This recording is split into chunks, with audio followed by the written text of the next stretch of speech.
शुभम एक बड़े शहर में रहने वाला युवक था जो अच्छी नौकरी और बड़ी गाड़ी के साथ अपनी शहरी जिंदगी में पूरी तरह से व्यस्त था। उसका जन्म एक छोटे से गांव में हुआ था, परंतु वह वहां से बचपन में ही शहर आ गया था। उसकी माँ हमेशा उसे बताती रहती थी कि कैसे गांव में खाना पकाने की विधि और स्वाद का जादू अलग ही होता था। एक दिन शुभम के दफ्तर में उसकी माँ का फोन आया।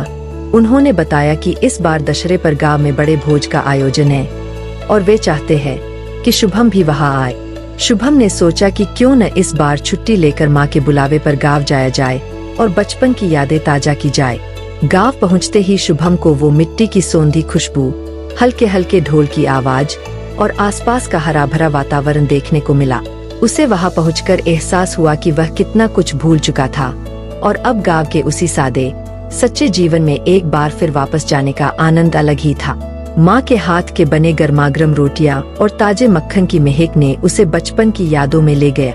दूसरे दिन सुबह होते ही शुभम ने सोचा कि क्यों न गांव के सारे पड़ोसियों को एक शहरी अंदाज में पार्टी दी जाए। माँ ने उसका ये प्रस्ताव सुनकर कहा, बेटा, शहर के खाने का स्वाद शहर में ही अच्छा लगता है, पर गांव का स्वाद यहाँ सबसे प्यारा है। शुभम ने ठान लिया कि वह इस बार अपने दोस्तों को गांव के पारंपरिक व्यंजनों से ही खुश करेगा। भोज की तैयारियां शुरू हो गईं। ताजे चने का साग, बाजरे की रोटी, सरसों का साग, मक्खन से सजी ज्वार की रोटी और ताजे हरी सब्जियों की महक से पूरा गांव महक उठा। भोज में आए सभी लोगों ने बड़े प्रेम से खाना खाया और शुभम को आशीर्वाद दिया। वह इस बात से अभिभूत था कि कितना फर्क है गांव और शहर के खाने में। केवल स्वाद का नहीं, बल्कि आत्मीयता और अपनापन भी मिलता है। शुभम का गांव पहुंचने का निर्णय किसी चमत्कार से कम नहीं था। जब उसने ट्रेन से उतरते ही गांव की मिट्टी की सोंधी महक महसूस की तो उसकी सारी थकान दूर हो गई। जैसे ही वह अपने घर के आंगन में पहुंचा, माँ ने उसे गले से लगा लिया। माँ ने बड़े ही प्यार से उसे अंदर बुलाया और उसकी पसंद का खाना बनाने लगी। माँ ने पुरानी चूल्हे पर मिट्टी की हांडी में ताजा गोभी का साग और बाजरे की रोटियां पकाई। उस खाने की खुशबू से ही शुभम की भूख बढ़ गई थी। गांव के साधारण से रसोई में माँ के प्यार से बना हुआ खाना खाने का अनुभव कुछ अलग ही था। शहर में महंगे रेस्टोरेंट्स में जाने के बाद भी वो सुकून उसे कहीं नहीं मिला था जो इस साधारण से खाने में छुपा हुआ था। माँ ने खाने के साथ हरी मिर्च और घर का बना दही भी दिया। शुभम को महसूस हुआ कि यह भोजन केवल स्वाद नहीं, बल्कि गांव की आत्मा से जुड़ा है। खाना खाते खाते माँ ने शुभम से कहा, बेटा, तू तो अब बड़े शहर में रहता है, क्या तुम्हें भी वहीं पर ये सब खाना मिलता है? शुभम ने हंसते हुए कहा, माँ, वहाँ खाने में वो मजा कहाँ, वहाँ का खाना तो बस दिखावा है। यहाँ के खाने का जो स्वाद है वो कहीं और नहीं मिलता। माँ ने मुस्कुराते हुए कहा, अरे बेटा, ये तो अपने खेतों का अन्न है, अपने हाथों से पकाया हुआ, इसमें मेहनत और प्यार दोनों ही है। शुभम ने महसूस किया कि वो गांव का खाना केवल खाने का एक साधन नहीं था, बल्कि उसकी जड़ों से जुड़ी एक गहरी याद। शहर की भागदौड़ में यह सब कितना पीछे छूट गया था। अगले दिन शुभम ने सोचा कि क्यों न गांव में एक भोज का आयोजन किया जाए जिसमें सारे पड़ोसी बुलाए जाए और सबके साथ मिलकर एक त्योहार मनाया जा। गांव के लोग तो ऐसे आयोजनों के लिए हमेशा तैयार रहते थे। गांव के एक बड़े पेड़ के नीचे भोज का आयोजन रखा गया। माँ ने कहा कि पारंपरिक व्यंजनों को ही परोसा जाएगा, जैसे मक्के की रोटी, सरसों का साग, चने की दाल और खीरे का रायता। शुभम ने देखा कि हर पड़ोसी ने इस आयोजन में बढ़ चढ़ कर हिस्सा लिया। कोई सब्जी ला रहा था तो कोई ताजा पिसी हुई हल्दी। भोज के दिन गांव में अलग ही रौनक थी। बड़े बुजुर्ग और बच्चे सब बड़े उत्साह से आए थे। पत्तल और दोने तैयार किए गए थे और मिट्टी की सुराही में ठंडा पानी भरा गया था। जब खाना परोसा गया तो सभी ने तहे दिल से उसकी सराहना की। शुभम को यह देखकर गर्व महसूस हुआ कि कैसे एक साधारण गांव का खाना लोगों को खुशियां बांट सकता है। गांव का सारा माहौल मानो संगीत से भर गया था। बच्चे खेल रहे थे, बुजुर्ग आपस में बातें कर रहे थे और खाने की महक पूरे वातावरण में घुली हुई थी। शुभम ने सोचा कि कैसे एक समय था जब वह गांव के साधारण जीवन को छोटा समझता था, लेकिन अब उसे एहसास हुआ कि यही सादगी और अपनापन असली खजाना है। खाने के बाद सभी ने मिलकर लोकगीत गाए और धीरे धीरे शुभम का मन भी उस शहरी जिंदगी से हटने लगा था। जब भोज खत्म हुआ तो सभी पड़ोसी शुभम को आशीर्वाद देने लगे और कहने लगे कि बेटा, शहर में जाकर भी अपने गांव को न भूलना, गांव की जड़ों से ही तुम्हारी पहचान है। इस तरह से शुभम ने शहर में अपने गांव का खाना वापस ले जाने का फैसला किया। उसने ठान लिया कि वह शहर के अपने दोस्तों को भी गांव का असली स्वाद चखाएगा और उनके सामने अपनी मिट्टी की खुशबू को बनाए रखेगा। शुभम की यह गांव की यात्रा उसके जीवन का सबसे यादगार सफर बनने जा रही थी। भोज के आयोजन के बाद उसे कुछ दिनों के लिए गांव में ही ठहरने का मन हुआ। हर सुबह जब वह घर के आंगन में आता तो उसे माँ की बनाई ताजी चाय और रोटी की महक आती। वहाँ सुबह का हर क्षण एक सुकून से भरा हुआ लगता था। उसे अपने पुराने दोस्त राकेश का भी ख्याल आया, जो अब तक गांव में ही था। उसने माँ से पूछा तो उन्होंने कहा कि राकेश अब गांव के खेतों की देखरेख करता है और अपनी गायों के दूध से कई प्रकार की मिठाइयाँ बनाता है। शुभम ने सोचा कि राकेश से मिलना चाहिए और उसके काम को देखना चाहिए। गांव के बाहर के खेतों में चलते हुए उसे चारों ओर लहलहाते फसल दिखाई दिए। वहाँ का हरा भरा दृश्य मानो उसे किसी और ही दुनिया में ले गया। गांव की खुली हवा में वह सांस लेकर खुद को एकदम तरोताजा महसूस कर रहा था। राकेश अपने खेतों में काम कर रहा था। उसने शुभम को देखा तो खुशी से दौड़ते हुए उसके पास आया। दोनों ने गर्मजोशी से गले लगाया और बचपन की सारी यादें ताजा कर ली। राकेश ने उसे अपने घर आने का निमंत्रण दिया, जहां उसने गांव की खास मिठाइयों का इंतजाम कर रखा था। वहां पहुंचकर शुभम ने देखा कि राकेश के आंगन में कई प्रकार की मिठाइयां रखी थीं। मालपुआ, गुड़ की खीर, बाजरे के लड्डू और ताजे दूध से बने पेड़। शुभम को उन मिठाइयों का स्वाद चखकर समझ आया कि असली मिठास तो इन घरेलू चीजों में है।